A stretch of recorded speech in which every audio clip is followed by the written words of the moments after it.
পরে বলবেন যে আমি সতর্ক করিনি। আমি আপনাদের সতর্ক করে দিচ্ছি, আপনারা যদি নিজেদের মধ্যে ভেদাভেদ ভুলে একসাথে কাজ না করতে পারেন, নিজেরা যদি কাদা ছোড়াছুড়ি করেন, মারামারি কাটাকাটি করেন, এই দেশ এবং জাতির স্বাধীনতা সার্বভৌমত্ব বিপন্ন হবে। আমি আজকে বলে দিলাম, নাইলে আপনারা বলবেন যে আমি আপনাদের সতর্ক করিনি। আমি সতর্ক করে দিচ্ছি আপনাদের। আমার অন্য কোনো আকাঙ্ক্ষা নাই, আমার একটাই আকাঙ্ক্ষা, দেশ এবং জাতিটাকে একটা সুন্দর জায়গায় রেখে ছুটি করা। I had enough. Was last 7-8 months I had enough. আমি চাই দেশ এবং জাতিকে একটা সুন্দর জায়গায় রেখে আমরা সেনানিবাসে ফেরত আসব।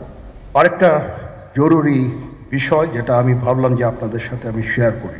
দেশের এই আইন শৃঙ্খলা পরিস্থিতি খারাপের পিছনে কিছু কারণ আছে। প্রথম কারণটা হচ্ছে যে আমরা নিজেরা হানাহানির মধ্যে ব্যস্ত, একজন আরেকজনের বিরুদ্ধে বিষোদ্গারে ব্যস্ত। এটা একটা চমৎকার সুযোগ অপরাধীদের জন্য। যেহেতু আমরা একটা অরাজক পরিস্থিতির মধ্যে বিরাজ করছি, তারা খুব ভালোভাবেই জানে যে এই সময়ে যদি এই সমস্ত অপরাধ করা যায় তাহলে এখান থেকে পরিত্রাণ পাওয়া সম্ভব। সেই কারণে এই অপরাধগুলো হচ্ছে। আমরা যদি সংগঠিত থাকি, একত্রিত থাকি, তাহলে অবশ্যই এটা সম্মিলিতভাবে মোকাবেলা করা সম্ভব হবে। Police, RAB, BGB, DGFI, NSI এগুলো দেশের জন্য অত্যন্ত গুরুত্বপূর্ণ কাজ করেছে অতীতে। খারাপ কাজের সাথে অসংখ্য ভালো কাজ করেছে। আজকে যে দেশের স্থিতিশীলতা, দেশটাকে যে এত বছর স্থিতিশীল রাখা হয়েছে, এটার কারণ হচ্ছে এই সশস্ত্র বাহিনীর বহু সেনা সদস্য, সিভিলিয়ান সবাই মিলে এই অর্গানাইজেশনগুলোকে, অসামরিক সামরিক সবাই মিলে এই অর্গানাইজেশনগুলোকে এফেক্টিভ রেখেছে। সেই জন্য আজকে সুন্দর, এতদিন ধরে আমরা একটা সুন্দর পরিবেশ পেয়েছি। এর মধ্যে যারা কাজ করেছে, যদি অপরাধ করে থাকে সেটার শাস্তি হবে, অবশ্যই শাস্তি হতে হবে, না হলে এই জিনিস আবার ঘটবে। আমরা সেটাকে বন্ধ করতে চাই চিরতরে, কিন্তু তার আগে মনে রাখতে হবে আমরা এমনভাবে কাজটা করব এই সমস্ত অর্গানাইজেশনগুলো যেন আন্ডারমাইন না হয়। আজকে পুলিশ সদস্য কাজ করছে না, এটা বিশাল বড় কারণ হচ্ছে অনেকের বিরুদ্ধে মামলা, অনেকে জেলে। RAB, BGB, DGFI, NSI panicked. বিভিন্ন দোষারোপ, খুন ইত্যাদি তদন্ত চলছে। অবশ্যই তদন্ত হবে, দোষীদের বিচারের আওতায় আনতে হবে। এমনভাবে কাজটা করতে হবে যেন এই অর্গানাইজেশনগুলো আন্ডারমাইন না হয়। এই অর্গানাইজেশনগুলোকে যদি আন্ডারমাইন করে আপনারা মনে করেন যে দেশের শান্তি শৃঙ্খলা বিরাজ করবে, সবাই শান্তিতে থাকবেন, এটা হবে না, সেটা সম্ভব না। আমি আপনাদের পরিষ্কার করে বলে দিচ্ছি, এই দেশের শান্তি শৃঙ্খলা রক্ষার দায়িত্ব খালি সেনাবাহিনীর না। 2 লক্ষ পুলিশ আছে, বিজিবি আছে, র্যাব আছে, আনসার বিডিপি আছে, আমার আছে হচ্ছে 30,000 সৈন্য। এদেরকে আমি এই যে একটা বিরাট ভয়েড, আমি এই 30,000 সৈন্য দিয়ে আমি কিভাবে এটা পূরণ করব? 30,000 থাকে, আবার 30,000 চলে যায় ক্যান্টনমেন্টে, আরো 30,000 আসে। এটা দিয়ে আমরা দিন রাত আমরা চেষ্টা করে যাচ্ছি। এখানে যে সমস্ত উচ্ছৃঙ্খল কাজ হয়েছে সেটা আমাদের নিজস্ব তৈরি। توقف عن دفع مبالغ كبيرة لوسيطك، ادفع أقل، احتفظ بالمزيد، تداول بمعدل। এটা আমাদের নিজস্ব ম্যানুফ্যাকচার, আমরা নিজস্ব এইগুলো তৈরি করেছি। এই বিপরীতমুখী কাজ করলে কেসে কখনো শান্তি শৃঙ্খলা আসবে না।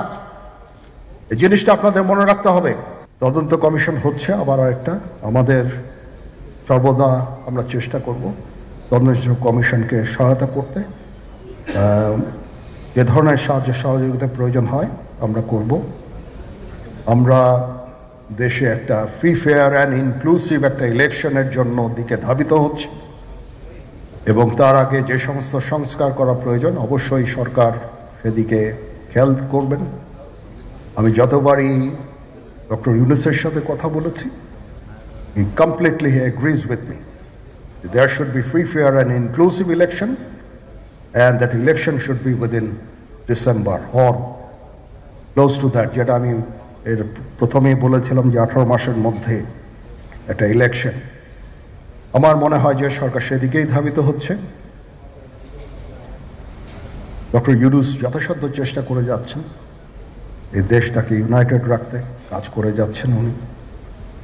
ওনাকে আমাদের সাহায্য করতে হবে, উনি যেন সফল হতে পারেন সেদিকে আমরা সবাই চেষ্টা করব।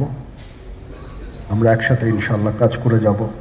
আসেন আমরা নিজেদের মধ্যে মারামারি কাটাকাটি না করে আমরা উই ইউনাইট আওয়ারসেলস, দেশ জাতি যেন একসাথে থাকতে পারি সেদিকে আমাদের কাজ করতে হবে।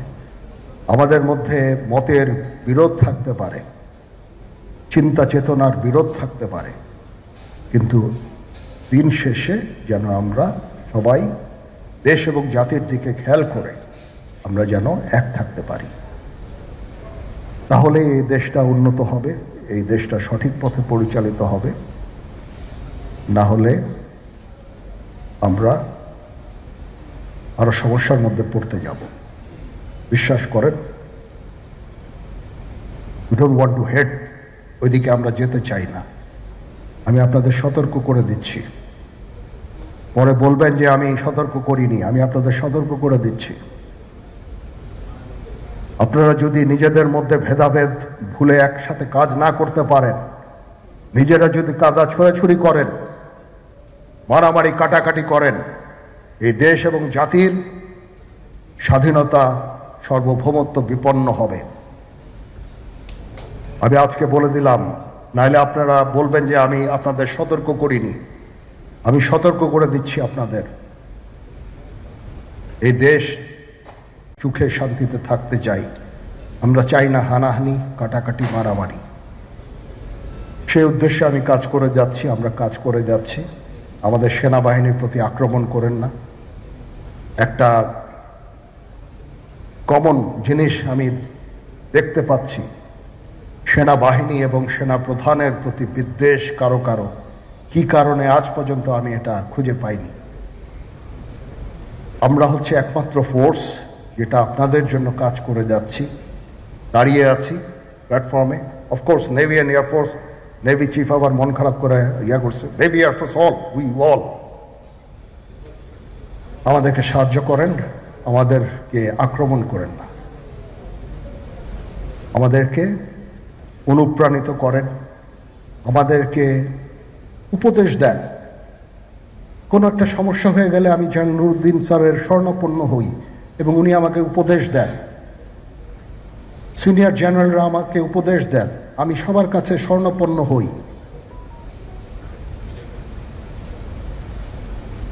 আমাদের প্রতি আক্রমণ করেন না, উপদেশ দেন। আমরা অবশ্যই ভালো উপদেশ গ্রহণ করব। আমরা একসাথে থাকতে চাই এবং দেশ এবং জাতিকে এগিয়ে নিয়ে যেতে চাই।